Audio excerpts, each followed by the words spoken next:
I'm joined in this panel by three distinguished leaders from different countries and no doubt different contexts, which will all add to the richness of the discussion, I'm sure. We have on my immediate left Eric Douglas, who is Vice President for Civic Engagement at the University of Chicago. Beyond him is Jaume Casals, Rector at Pompeu Fabra University in Barcelona. And finally, on my extreme left is Cheryl de la Rey, who is Vice Chancellor and Principal at the University of Pretoria. Now, we will all bring different perspectives, I'm sure, to this very important topic. The format of the session will be I will speak for a few minutes with a few slides, and then turn to my colleagues on the panel, who each will make a brief contribution, hopefully stimulating discussion. In fact, I'm sure it will, because I know that some of the things that I have to say may not entirely be in tune with my fellow panelists, and vice versa, no doubt. So there will be a discussion amongst the panel members, but hopefully involving you all as well. So let me begin, if I may, by saying a few words about what I think the importance of this topic is. Inevitably, I will illustrate that with examples from my own university, but not in the spirit of necessary celebration of what we do, but just by way of illustration. So this is who I am once again. And I put this picture up because this is a quite useful illustration. I'm sure many of you could produce similar photographs. Many of you will recognize this as the skyline of the City of London, home of much of wealth creation in the UK. So much is familiar. If you look at the foreground, less obvious but equally striking if you are aware of these things, is the location of one of the most deprived areas in the UK in both social and economic terms. This is the London Borough of Tower Hamlets. And I won't bother to point it out, but in the middle of that is our campus, our main campus for Queen Mary, University of London. And this reflects, in fact, our foundation in Victorian times as an institution with what is still to me the delightful name of the People's Palace. And to adopt Victorian terminology, this was set up to provide education and constructive entertainment to the teeming poor masses of the East End of London, then as now, not the richest part of town. So what I want to do is talk about, for a few minutes, the university and its interconnections with its community. And I'm going to make the distinction between the university in its local community and the university of its local community. What I mean by that is that there are many impacts, of course, that every institution makes, largely economic, simply by being in a particular location. We are all major local employers. We all make a major contribution to the local economy. That is often estimated to be something between twice and three times the turnover of our institutions. And these are important contributions, of course, but they're largely passive contributions. We make them because we are there. What this session, I think, is about is the university of its community. And that involves a number of, or can involve, a number of aspects, some of which are illustrated here. We at Queen Mary are very heavily involved in the education of local students. That is pre-university education as well as university education. We work very closely with schools in the deprived areas in which we are embedded, and we work with different schools in different ways. We have some schools where the level of aspiration is inspirationally high, but the means of achieving that aspiration is poor, and we have other areas where the position is reversed, and our job is to increase the levels of aspiration. And when we admit our students, we admit a mix of students. We have a student demographic which is quite atypical of Russell Group universities in the UK, and we are a Russell Group university. So about 2/3 of our students come from ethnic minorities. About 86% of our students come from the publicly funded school system, only 14%, less than 14% from the private school system. Again, very atypical, but this is representative of the community in which we work. So that, of course, is a major contribution we feel to our community. But there are other aspects as well, which I would like to mention and dwell upon to some extent. In terms of the fundamental academic mission, which we at Queen Mary describe as a continuum from knowledge creation through to knowledge dissemination, where the knowledge dissemination end of that continuum certainly includes teaching of undergraduates and of postgraduates, but also includes dissemination of knowledge by public engagement, and by, of course, commercializing our discoveries, our research discoveries, contributing to the third sector, contributing to government in terms of policy making. These are all in our terms, forms of knowledge dissemination. But most immediately for our local community, we engage very strongly with them, and I'll give you a couple of illustrations of that in a moment. And the final point that I'd like to emphasize is community involvement in research. And this, I think, is an important aspect and certainly will take me on to the final proposition that I would like to make to you. So giving illustrations then of engagement of our community, universities of our community. This is one example, the center of the cell. The beautiful building in which we are now working, many of you will have noticed, includes a suspended classroom above a large atrium. We have something rather similar in one of our laboratory buildings in Whitechapel in East London, and this is the center of the cell. This is a public engagement activity which has been stunningly successful. It's also, I have to say, quite expensive, but it's very successful. It has had about 100,000 individuals, meaning school children, engaged with it since it opened a few years ago. Last year it had 20,000 visitors from schools to this center. And this is suspended above a functioning research laboratory. It enables us to tell the visitors from schools who come to the center of the cell that as they walk across to this suspended pod, they can look down on real scientists doing real research.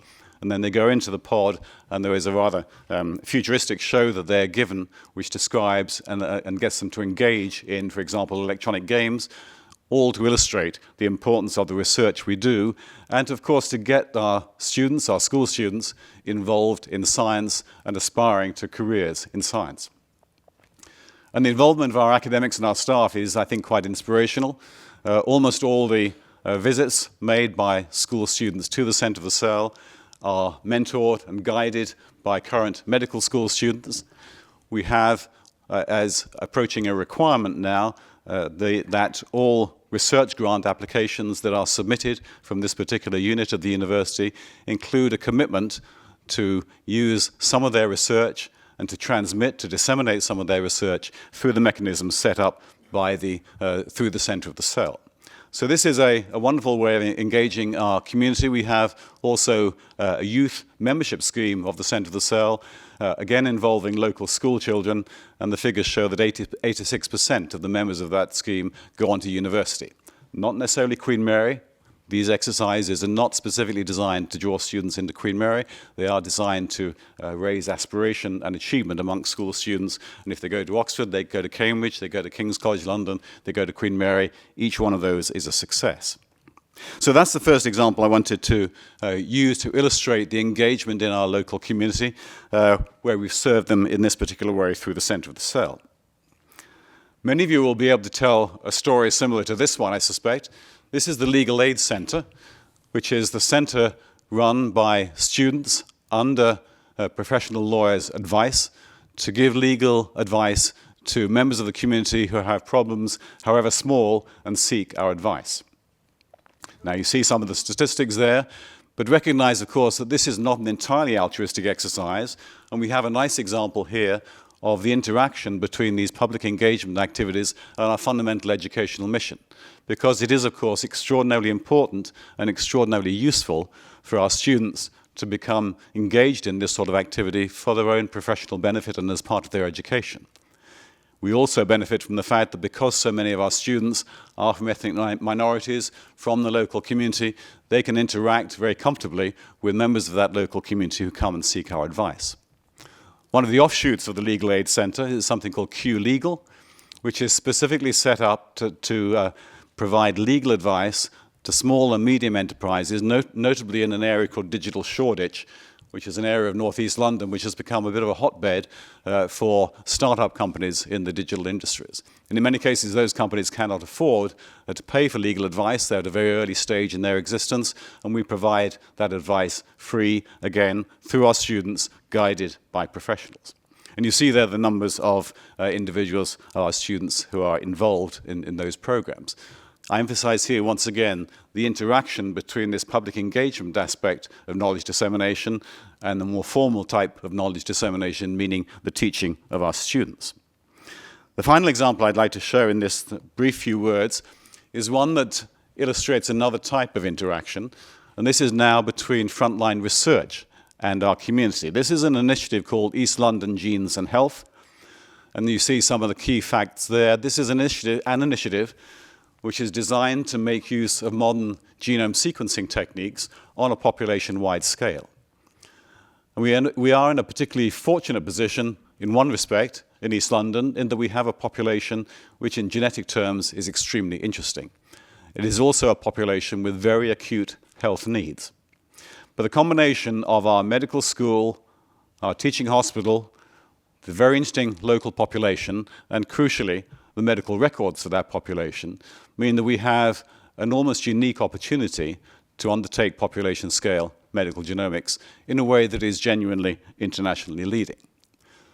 And for me, one of the most interesting aspects of this particular program is that it is the antithesis of the conventional approach to knowledge dissemination and community engagement, in the sense that we think of community engagement and knowledge dissemination through an engagement mechanism as being a linear process from fundamental research to somewhat applied research to an attempt to make that more accessible for the public, and finally the dissemination exercise.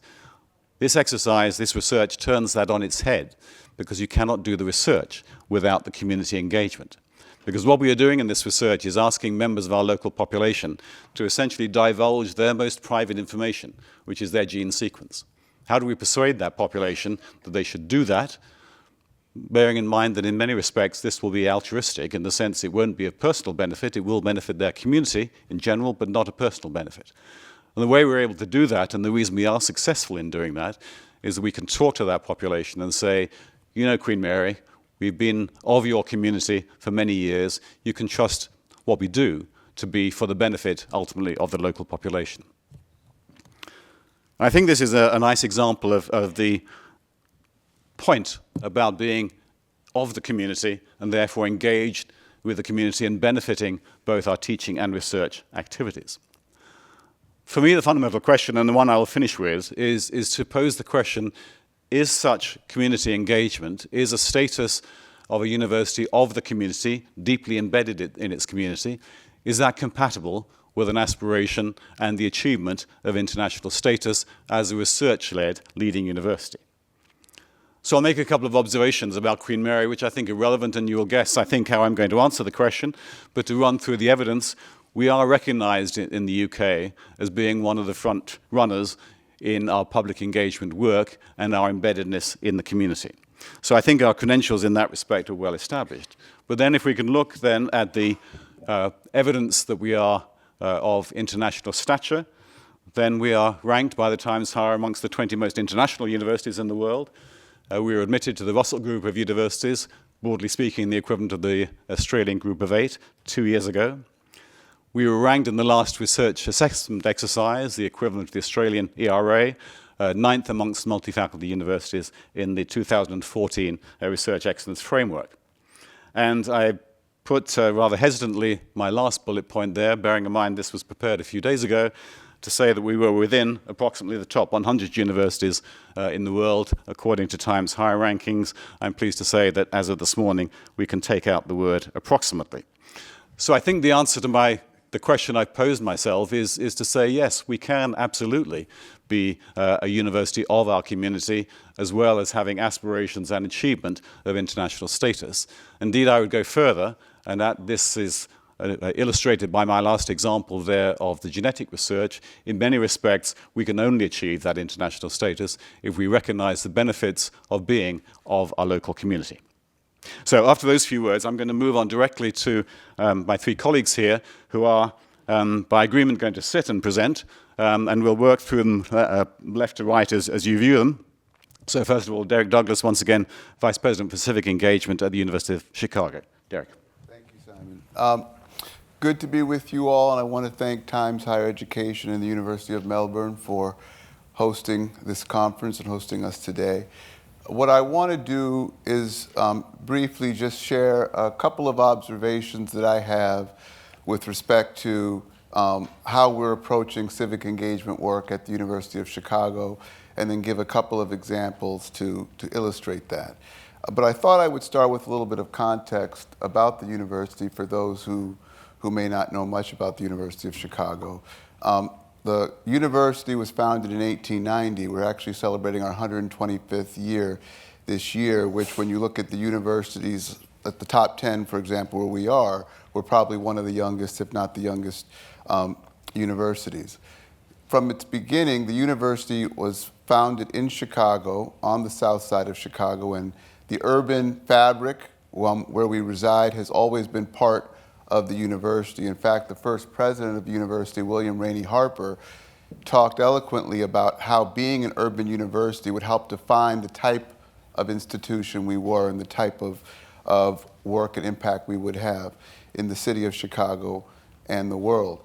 We have 15,000 students, about 2,200 faculty. We also have global presence in Beijing, Delhi, London, Hong Kong, Singapore, and we're a part of research collaborations in Chile and a couple of other places, and Paris as well. But the thing I think that is most relevant to this conversation is the fact that we're a university that is well-resourced, a global destination, but we're surrounded by communities of great need and significantly impoverished. In fact, if you walk across the street from our campus, you can walk from the university with a $7 billion endowment into one of the poorest neighborhoods in Chicago and in the country. So when you have that kind of dynamic, it creates a very complicated relationship with the community, but it also creates, in my view, a sense of a shared destiny with the community, because the university is part of the fabric. We cannot separate ourselves from it, and we have to think about how we work together with the community to make an impact.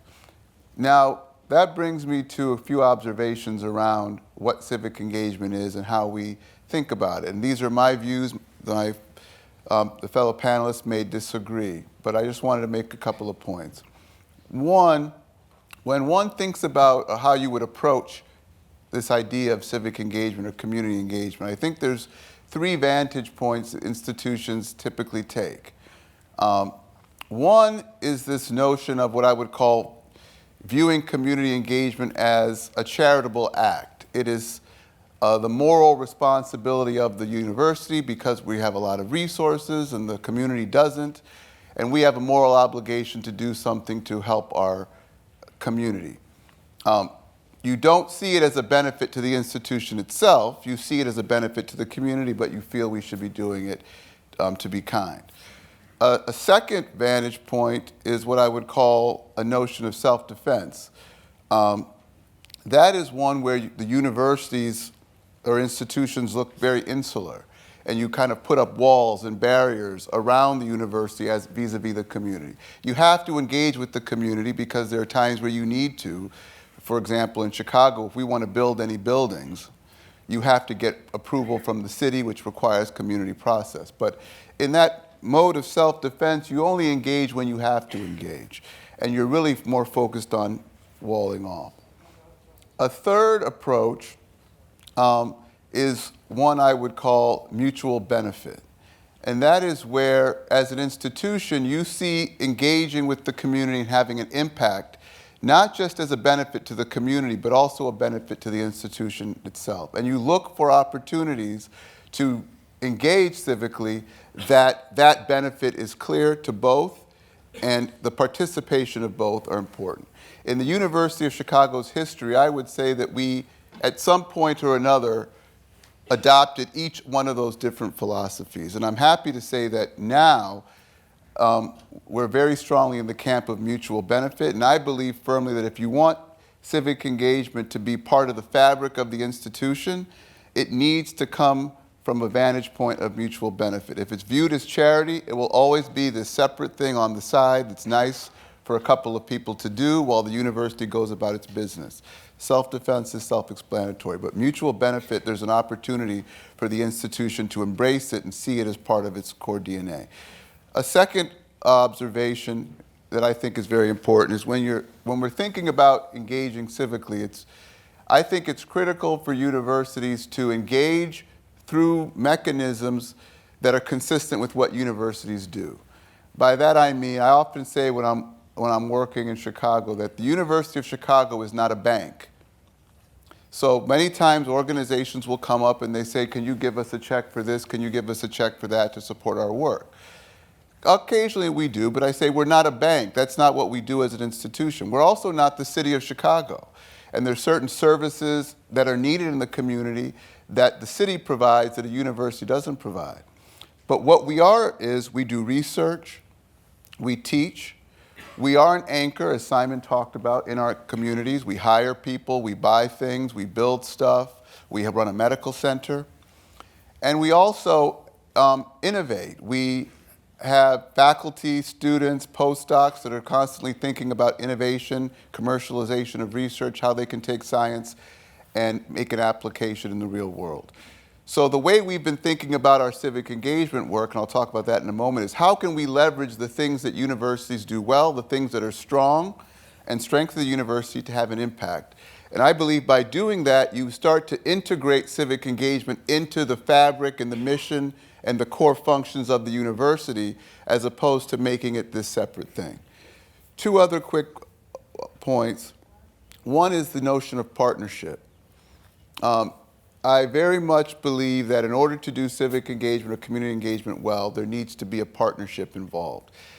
Institutions need to recognize that we don't have all the answers, that we can learn from other stakeholders, whether it's the private sector, the nonprofit sector, the government, philanthropy, but also to engage the community in the process so that you can get input from the community with respect to the work that you're going to be doing. And in the work that we do at the university, we put a great emphasis on this idea of transparency, accountability, and partnership to drive pretty much everything we do. It's done in some form of partnership. And the last kind of broad observation I'll make is this notion of the global dimension. And we think about that in two ways. One, we're increasingly thinking about, now that we have this global presence, how can we not just do civic engagement work in Chicago and on the South Side or in the city, but how can we support our center in Beijing, for example, our center in Delhi that's also interested in engaging civically in the city that they reside. And we've had the heads of those centers have come to me when they've heard about some of the work we're doing, saying, how can we also engage globally in these urban environments where we are? The other way, though, is this notion of scale. And some of the work that we're doing in Chicago, while it's solving issues in the city, it's also very relevant to cities across the world. And it's the type of activity that universities across the world could look at as a model and replicate and to scale up across the globe. So those are four aspects that really frame our approach, our philosophy, if you will, to civic engagement that I think are very important. I'm interested to see what the panelists think. Now, in terms of a couple of examples of what work we're doing, one of the charges that our president gave me was he really wanted civic engagement to be part of the fabric of the university. He wanted us to create our model of what civic engagement is. So we focused on how we can engage through those four core areas: research and teaching, which is the core mission of the university, and our anchor role in innovation, which is part of the core function of the university. And so I'll give one brief example for each of those. One thing I do want to note, though, is that by tying civic engagement work to research, teaching, or education, the anchor, and innovation, you really bring in the entire community within the university into the civic engagement sphere. It's no longer looked at as something that one office does or one group does. Now faculty get involved, students, staff, the community, all can see a pathway for them to engage. So on the research side, one of the things that we recently did was we launched the Urban Labs. Urban Labs is a program that's led by 5 faculty members. We have a poverty lab, education lab, health lab, crime lab, and environment and energy lab. And they do rigorous evaluation and research, typically randomized control trial testing, to evaluate the impact of programs, and then they help get them scaled up. Small example, the crime lab decided to take on the issue of youth violence, which is a big issue in Chicago. They put out $1 million prize for ideas about programs that were successful at dealing with the issue of youth violence. They found this program called Becoming a Man. They did a randomized control trial where a group of students went into the program. A similar group that applied didn't get in. They evaluated, after going through the program, the impact, and they showed that the program had a 47% reduction in youth violence for kids who went through it. The mayor saw this and said, I want to scale it up, and he spent $2 million to bring it to schools throughout Chicago. The President of the United States, President Obama, came to Chicago, met with these students, and was inspired to create a national program called My Brother's Keeper, all coming from the research of a faculty member at the University of Chicago. By the way, the research was published in top journals. The faculty member did not have to sacrifice their research to have this impact. Instead, it showed that you can have impact and do top scholarship, and they're not mutually exclusive. And that's the type of vehicle we're trying to create. On the education side, we're trying to leverage our role as an educator to support the city and the community in many ways. One program I want to talk about is our work around leadership development. We created last year a program that's focused on training leaders in the public and nonprofit sectors in the city of Chicago. We brought in a global dimension with Common Purpose. Julia's here, Middleton. Where we take the fellows, and they go, last year they went to South Africa to meet with their counterparts. We have 5 different schools and divisions within the university participating in the instruction, the city, the county, involved in sending us their top future emerging leaders, and it's become one of the leading, most valued programs in the city of Chicago for helping to develop the future leaders of the city. On the anchor side, what we're doing, with a lot of work we're doing, one thing I want to highlight is work we're doing in the arts. So we've been working with the community to develop an arts and cultural corridor in one of the neighborhoods just west of the university that's the most impoverished in the city. This is a neighborhood that 30, 40 years ago had 50,000 people, now it has 11,000 people. There's something like 250 acres of vacant land in this neighborhood. Working with Theaster Gates, who some of you may know, who's a faculty member and runs our Arts and Public Life program, we've been developing a series of spaces that are focused on arts and cultural programming that the community can use, but also our faculty use. So we opened an arts incubator that has an artist in residence program, a gallery space, a design apprenticeship program for young people, teaching them woodworking skills.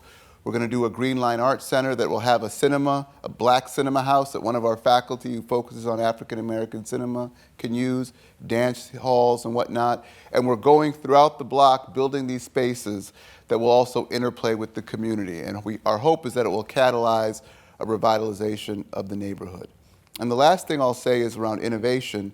We recently developed a innovation campus called the Chicago Innovation Exchange, where we created a series of facilities that are focused on supporting commercialization and entrepreneurship of our faculty and students, but also members of the community, connecting our faculty and students to the private sector, encouraging those faculty who are interested in this work to take it on. One of the most powerful moments I had was when a faculty member said to me that when she first started doing her work, she was very much against commercialization. She said she was into pursuing ideas for the sake of ideas. She didn't want to patent it, make it available to everyone. But then she realized that in order to get her ideas to the people, there needed to be a commercialization element so that companies could come in and help her get her ideas to the people. And that's when she started to embrace it, and she since has formed a number of companies.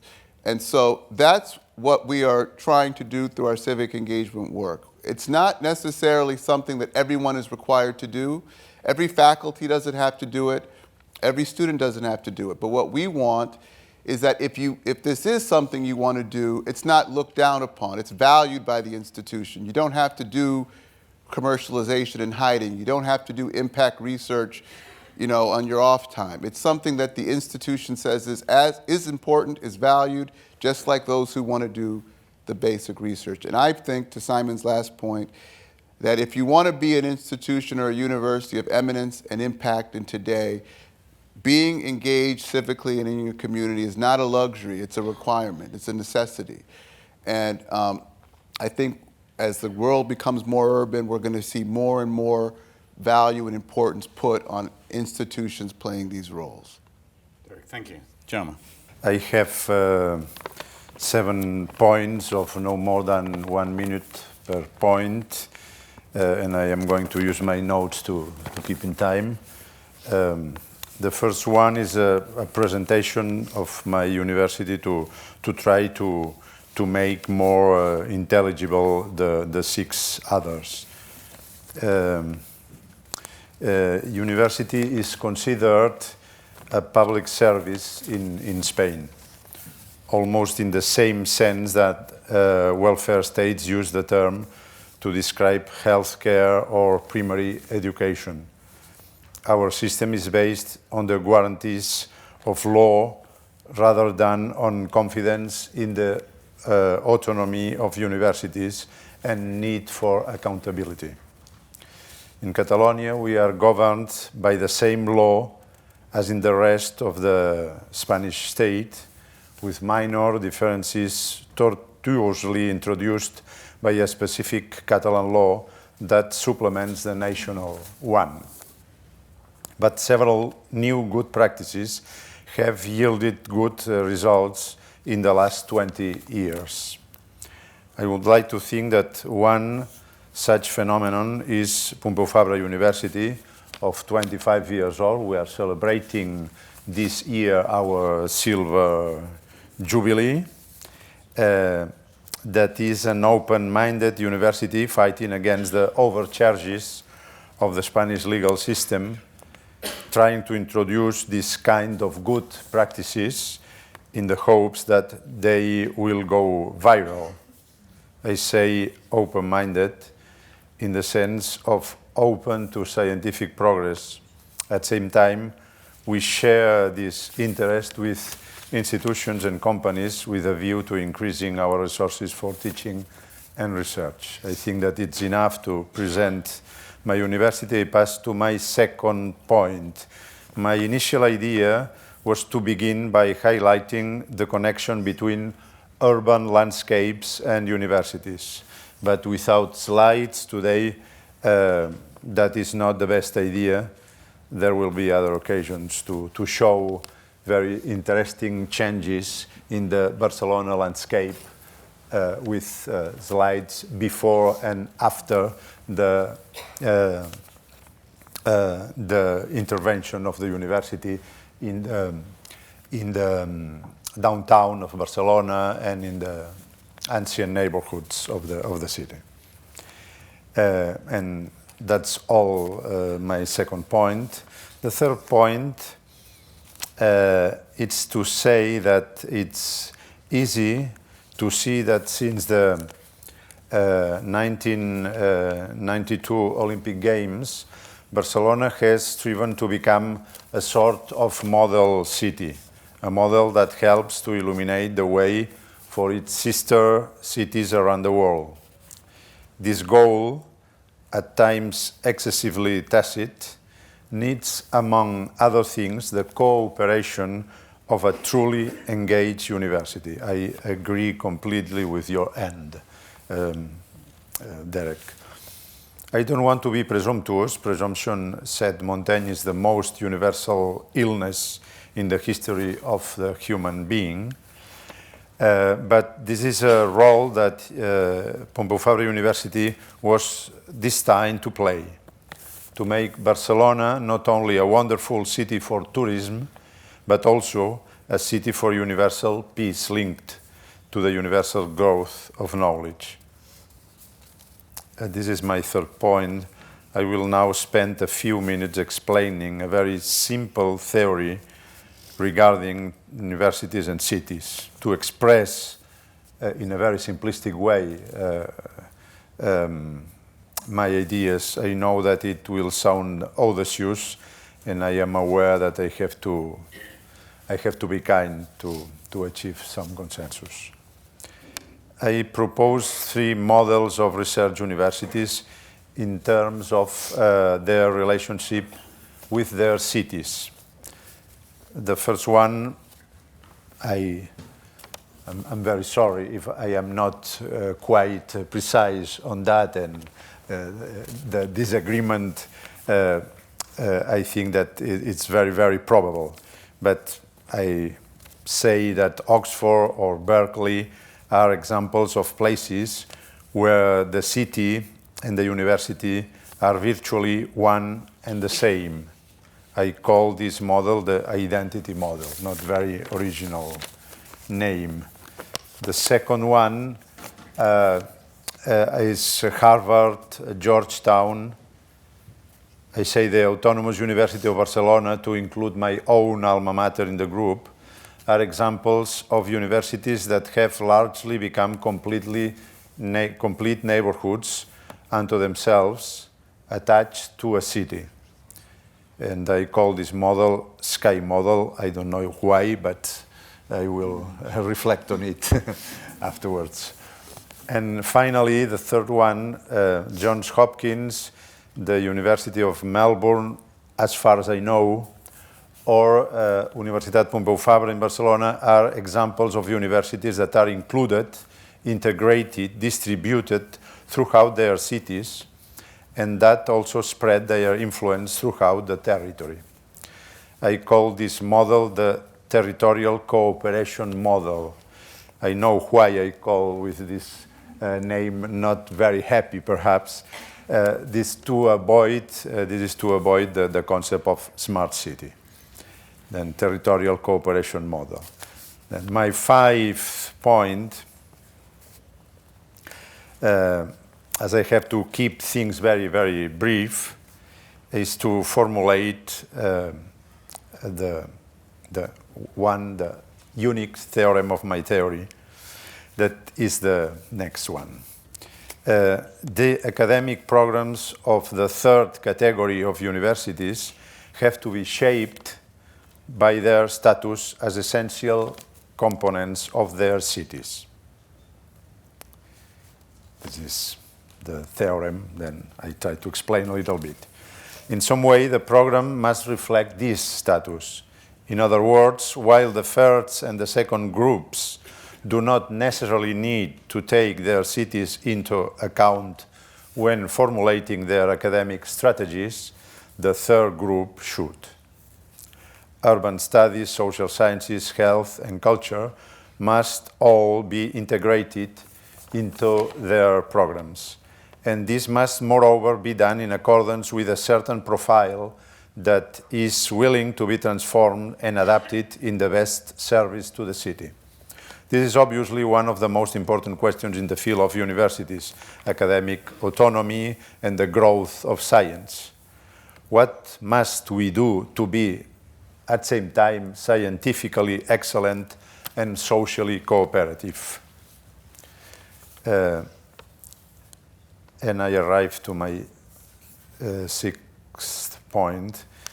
In our opinion, welfare is not only a matter for the state, it's also a matter for the cities. As I noted earlier, since the fairly recent arrival of democracy in Spain, Barcelona has aimed to be a model for the cities of the world. A good university and not only a good city council is needed to achieve this goal. Our vision is based on a certain analogy between the idea of global governance via a network of cities and the current reality of networks of universities. And the last one is a sort of end that begins saying something that you are going to recognize immediately. All happy families are alike. Each unhappy family is unhappy in its own way. This is what wrote Lev Tolstoy at the beginning of Anna Karenina.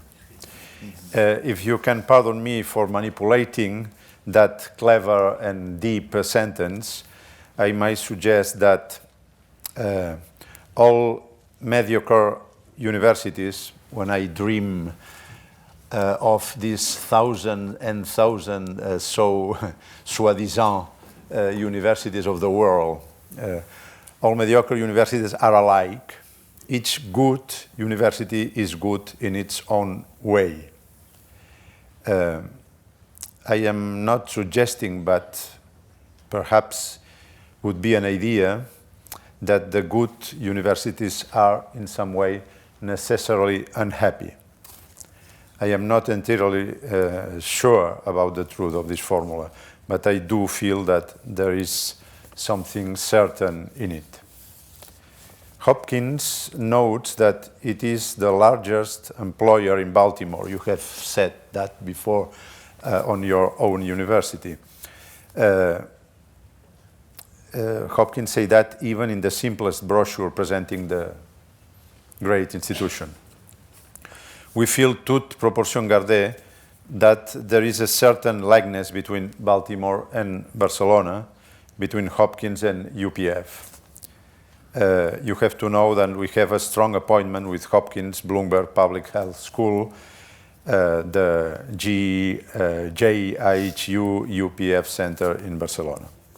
But the dialogue between city councils and universities is not always easy.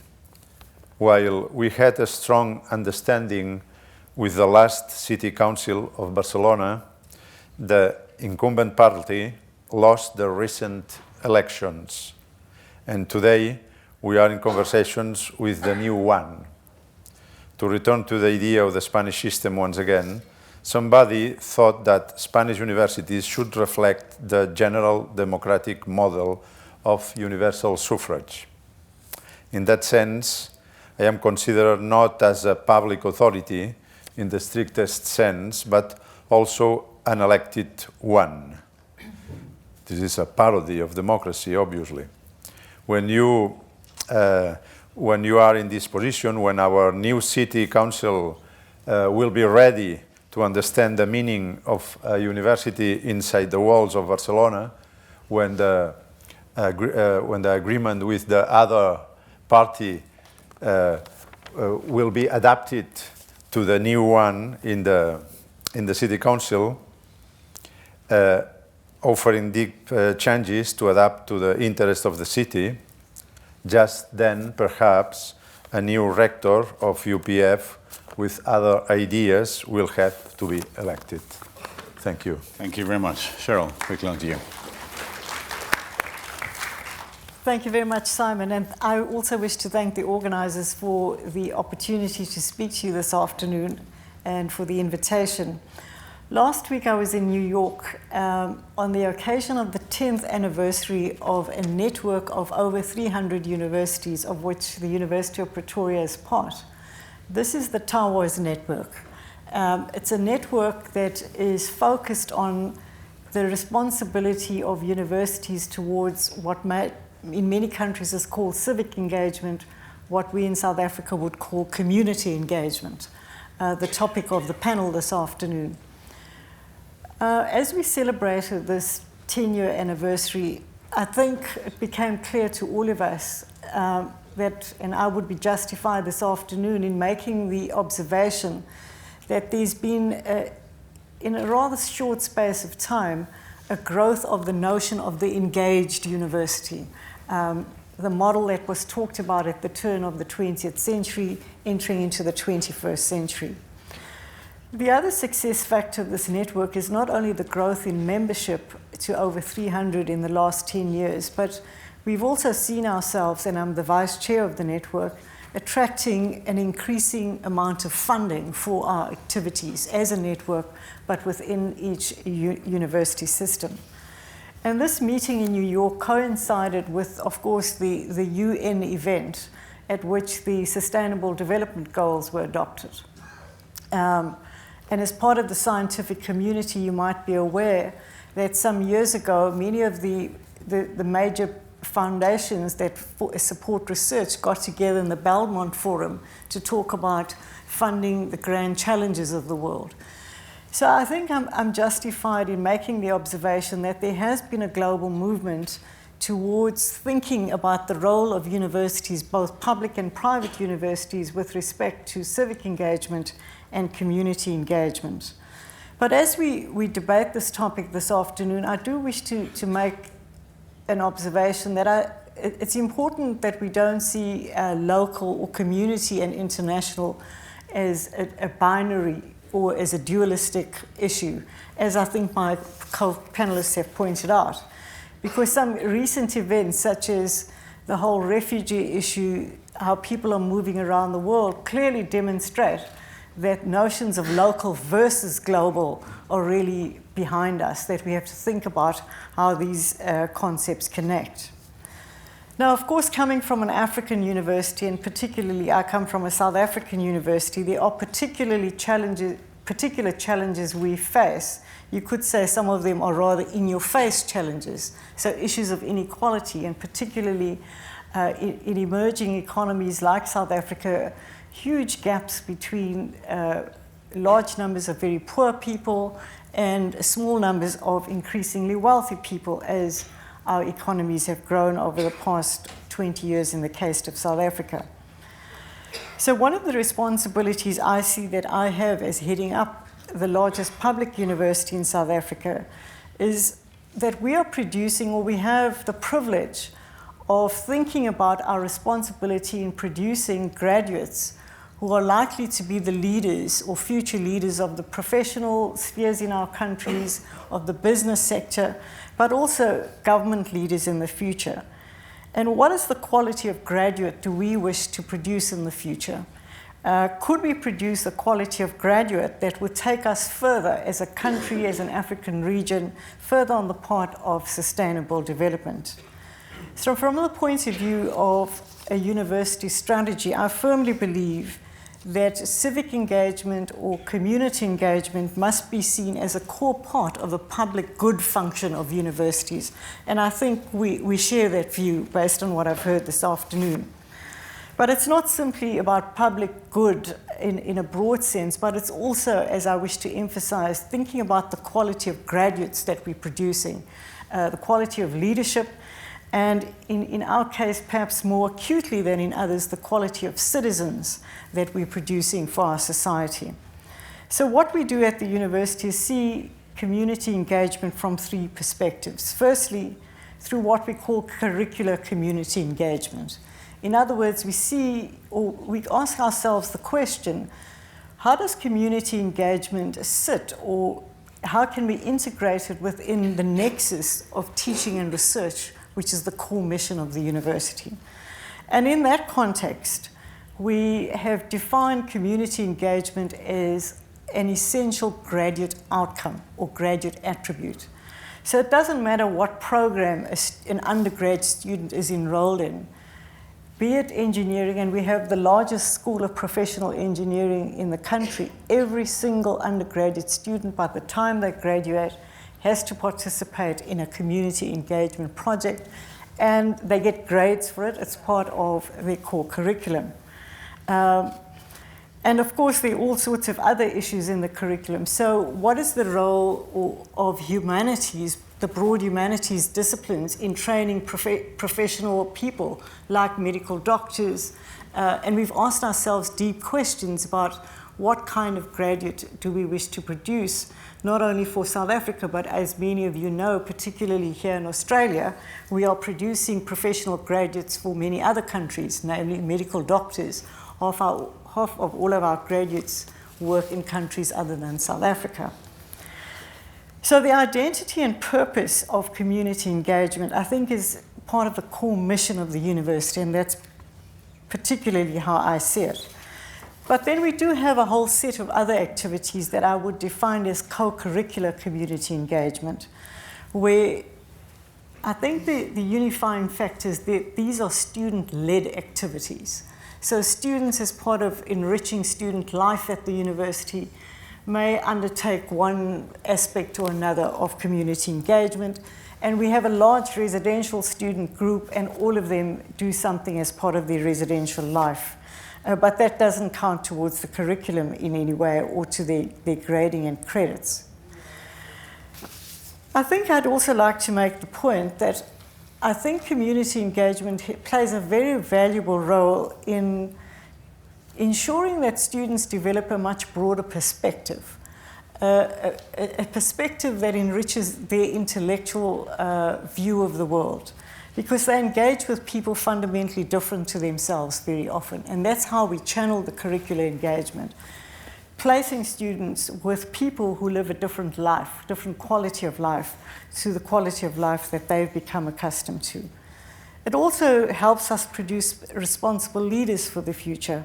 And we think seriously about what kind of leadership is required in a world where we're facing the grand challenges as many of us define them. If I could then ask the question about, or pose the question, what does this have to do with ranking systems like the Times Higher Education? Because I think that's a critical question given our conversation over today and tomorrow. Ranking systems undoubtedly play an important role in promoting quality and excellence, not in any one country, but globally, as we've heard this morning in the masterclass.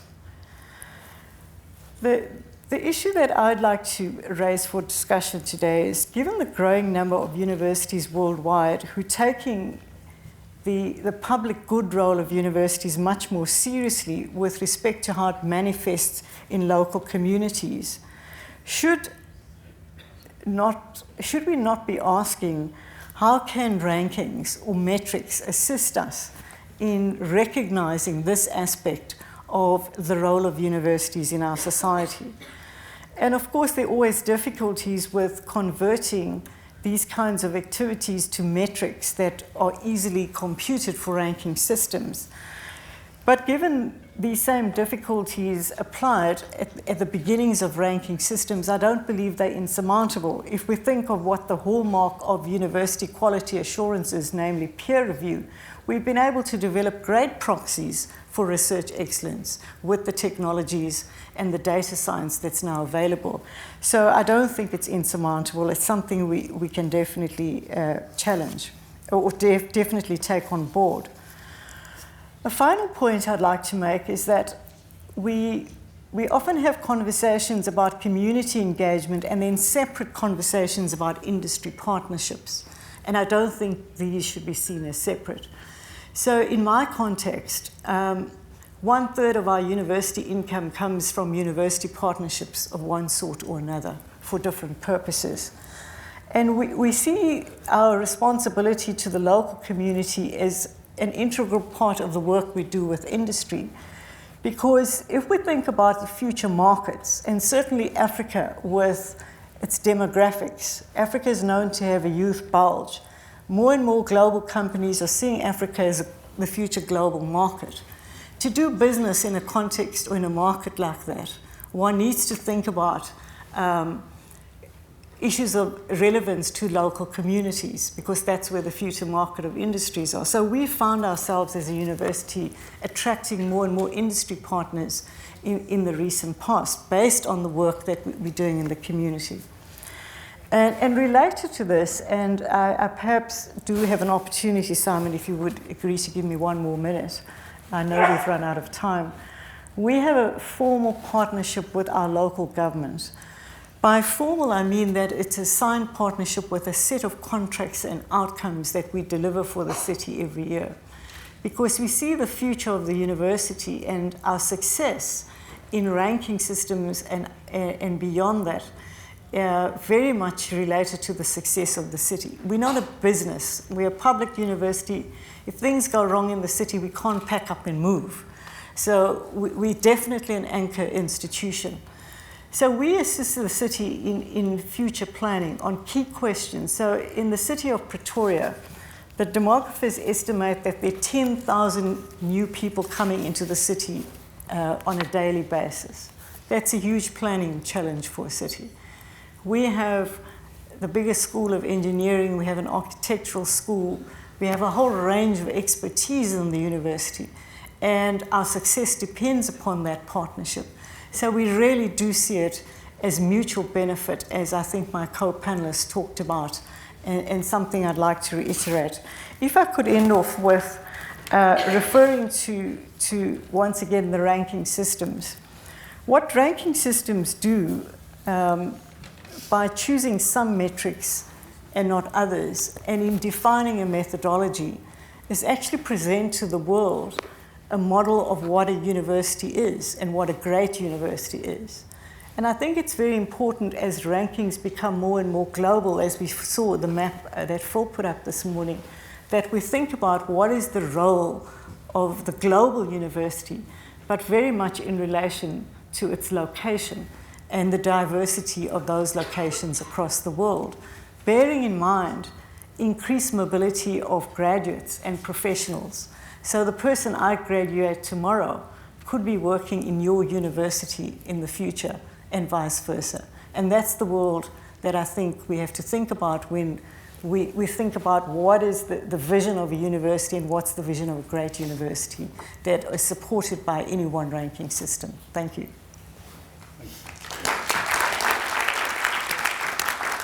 Thank you very much. Such is the passion that your panel feels for this subject that we have used up most of the time for this session. But we do have time for a couple of questions if anyone wishes to make a quick point. This discussion could go on some time, at least as far as the questions I've noted. Let me ask one of my fellow panelists while the audience is thinking. The reference, and I think, Derek, you were the first to raise this, of the global university with perhaps campuses elsewhere in the UK, in the world. This is an issue that we worry about considerably, how we transmit the values that characterize our home activities, if you like, in societies where the context is quite different, the values may be quite different, and yet we would wish to reproduce our fundamental values in those activities as well. Do you and the other panelists recognize the difficulty of translating a value set from one country to another? Derek, do you want to start as you raise the point? Yeah, I mean, I think that there are challenges there. I mean, every university has its own unique culture, and when you go into another country, another city, they have their culture, and you have to find ways for them to work together. I think one of the things we try to do is to retain our core values. Some of them that were mentioned earlier, freedom of expression, things of that nature, but also be sensitive to the environment in which we are in and try to be consistent as we can with the values of the country or the city where we are. It's not to go in and say, well, this is the way we do it, and now we're coming to your city and you're going to have to deal with it. But it's understanding how you blend those cultures and those values to make a system that works. A lot of our centers, we are very deliberate at not just making them outposts for people from the University of Chicago community to go and do stuff, but also to connect to scholars and students and others in those countries and support activity there. And by taking that approach, we've found some success in this regard. Okay. Other comments? Cheryl, you want to comment on? Yes, I think it's important, while there are values that have particular emphases at the local level, what connects us as a global university system are some universal values, which universities are defined by their commitment to excellence. And we are meritocracies. So while we certainly focus in South Africa quite strongly on inclusivity by providing access and invest hugely in foundation programs to enhance access, at the output level, certainly at the graduate output level, the core value is a universal one. And if we fail to honor that core value, we fail as an institution. And I like your point about the local versus global as a false dichotomy, essentially. Jama. It's just a little point. It's perhaps easier to think values in the negative form. I mean, it's easier to share a value if the value is defined as the negation of some evil. We are more universal in this sense than in defining in positive the values. Thank you. Any points from the audience? I'm going to use up the time with a further point if no one wishes to volunteer one. point I was going to ask about was, I think, a development of a point that you were making, Jama, about the relative scale of the university and the city in which, or town in which it's based. Do any of you have comments about the effect of that relative scale on engagement? I'm thinking of my own experience in the UK, having been at the University of Manchester, where there was a very clear recognition between the local government and the university about the interdependence of both. That's much less evident in my current position in London, where the scale is such that there are, 40 universities in London and no sense of identity between the city and the university. Does this make things easier or more difficult in terms of interaction with the communities? Very good question. Not pleasant, but very good question. I am not sure to have an answer. In Barcelona, it's a little bit the same. Then, during years, Barcelona has had only a university, a big university called University of Barcelona. After that, in the last 60s, were founded the Polytechnical, the Autónoma, and at the end, Pompeu Fabra. Then we have to share the friends of the city council, and at the end, I am very pessimistic in this sense, because what we obtain in this effort to be convinced and to show that we are capable to be an open university, ready to change in the service of the interest of the city. What we obtain is only in Barcelona. There are several universities, but there are no University of Barcelona. We are here now, in fact. I have been trying to explain a little bit that, not explain, but to say something around that in my speech. I feel very uncomfortable, because I think that we are not in the good path of being really concordant with the city council. Any comments, Cheryl or Dario? Yeah, go ahead, Cheryl, and I can follow up after you. I think you raise an important issue of scale and identity. If I could just comment from my perspective. So we're part of a big metropolitan area. Pretoria is now part of a big, and it has the highest concentration of university students in the country by far, because there are 3 large universities, we being one of them. But how that manifests in the relationship between the local government and the universities, I think, is also affected by the leadership in the local government at any one time.